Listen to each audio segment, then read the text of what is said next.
For decades, the idea of a space-based missile shield was dismissed as technologically impossible and financially ruinous. But in 2026, the rulebook changed. The United States officially committed to Project Golden Dome, a mind-boggling $175 billion effort to build a fortress in low Earth orbit. When the Pentagon starts writing checks this big, you have to look at what they are actually building. We're talking about an industrial mobilization we haven't seen since the Cold War. Join us as we explore the massive financial reality, the sheer force behind America's new Iron Dome, and what it actually takes to buy invulnerability. To understand what Project Golden Dome really is, you have to look at the money. $175 billion isn't just a budget line item. It is a massive geopolitical statement.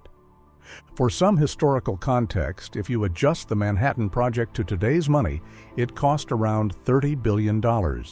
Ronald Reagan's famous Star Wars Strategic Defense Initiative in the 1980s cost roughly $75 billion. Project Golden Dome easily dwarfs both of them combined. Why the sudden blank check? In early 2026, the last major nuclear arms treaty, New START, expired. The old doctrine of mutually assured destruction relied on the terrifying idea that both sides were deliberately vulnerable to a nuclear strike. If you shoot at us, we shoot at you, and everyone loses. But with the treaty gone, the U.S. government decided they didn't want to play the retaliation game anymore. They shifted to a strategy of damage denial. The goal isn't just to threaten an enemy, it's to achieve absolute, impenetrable defense.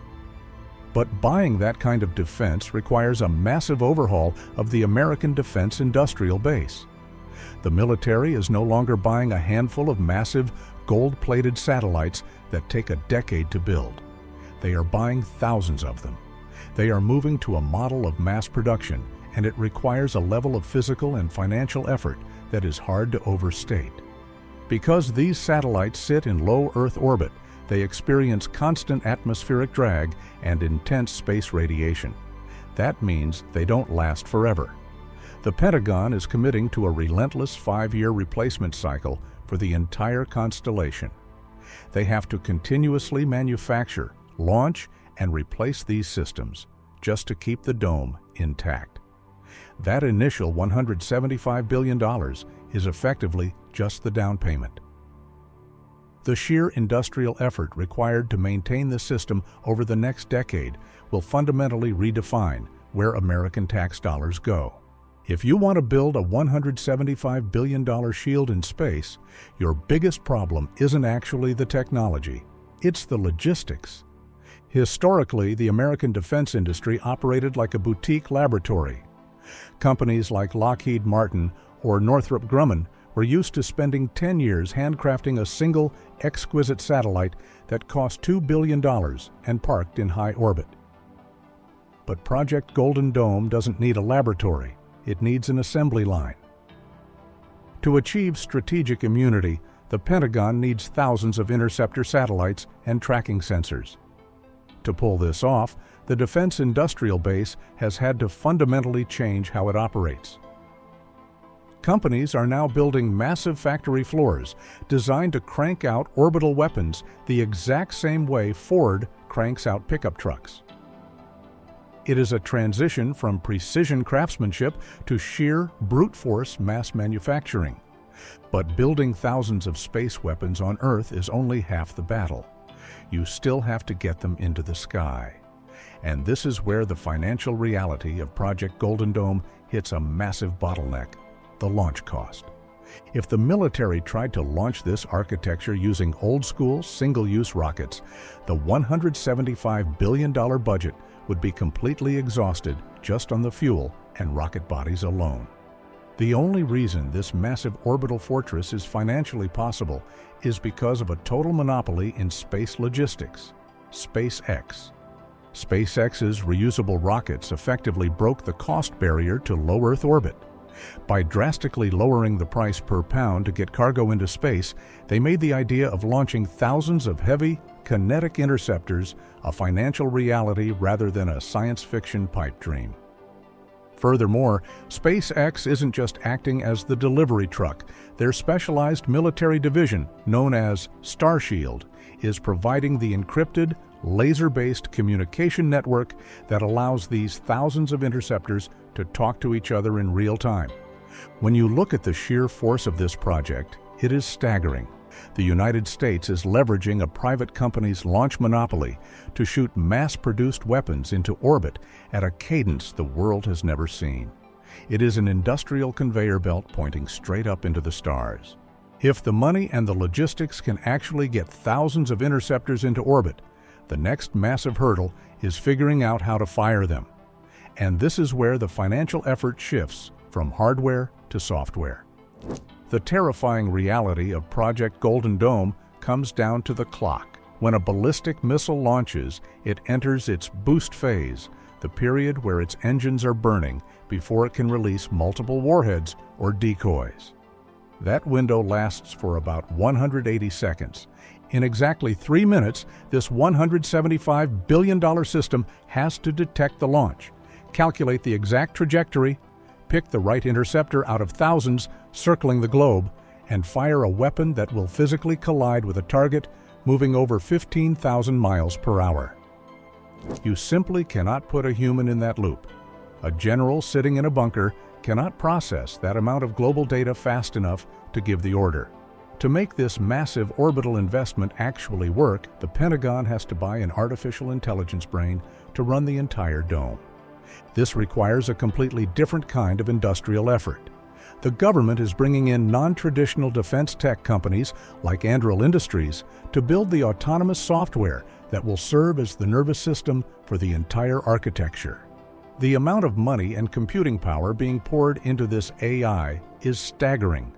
The software has to take thousands of separate data streams from all those orbiting sensors and fuse them into one real-time picture of the entire planet. If this project comes to fruition, it will completely rewrite the rules of military engagement. When the dome is fully operational, it will effectively have to run on autopilot. If a launch is detected, the AI will autonomously lock on, select the optimal space-based interceptor, and close the kill chain before a human even has time to realize a conflict has started. We are talking about an unprecedented level of automated force, spending billions to build a machine that is trusted to autonomously shoot down a nuclear weapon in the vacuum of space. It is easy to throw around a number like $175 billion, but to truly understand the sheer scale of Project Golden Dome, you have to look at the receipts. If you are going to buy a space-based shield, where exactly does all that money go? Let's break down the ledger. The biggest single chunk of the budget, roughly $65 billion, is going toward the weapons themselves. In the defense world, these are called the kinetic effectors, but you can just think of them as the bullets. These aren't cheap pieces of metal. Each interceptor requires incredibly complex, miniaturized thrusters and sensors to survive the freeze of space and hit a target moving at hypersonic speeds.